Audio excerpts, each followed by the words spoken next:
ادرک، جنجر، نبی علیہ السلام کے سامنے روم کے بادشاہ نے نبی علیہ السلام کی خدمت میں ادرک بھیجا۔ ادرک کا مربع تھا، ایک مرتبان تھا، اس میں نبی علیہ السلام نے خود بھی استعمال کیا اور صحابہ کرام کو بھی دیا۔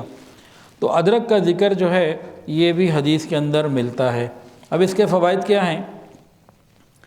کینسر کے خطرات کو کم کرتا ہے، انسان کے اندر جو امیون سسٹم ہے، قوت مدافعت، اس کو بڑھاتا ہے، ہڈیوں کو مضبوط کرتا ہے۔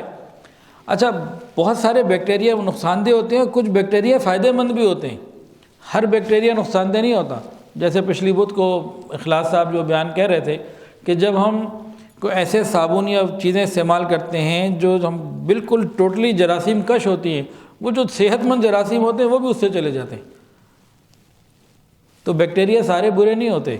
تو ادرک جو ہے جو مفید بیکٹیریا ہیں ہمارے لیے ان کو بڑھاتا ہے، پھر یادداشت کو بھی بہتر کرتا ہے۔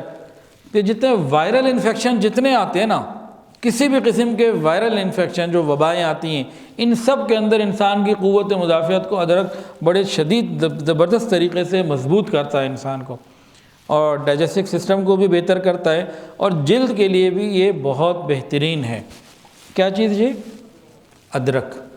لیکن ادرک بھی کون سا لینا ہے؟ بھئی کوشش کرے دیسی ہو، تھوڑا سا چھوٹا ہو، تھوڑا سا ٹیڑھا میڑھا ہو، تھوڑا سا میلا ہو تو صاف کر لیں، کاٹ لیں، تھوڑی سی محنت کر لیں، اچھا ہے۔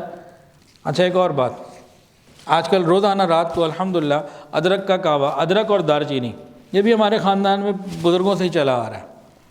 بچپن میں جب گلے کو خرابی اور سردی، امی نے سیدھا ادرک اور دار چینی کا کعوہ بنا کے دینا، ابھی بھی وہی چل رہا ہے۔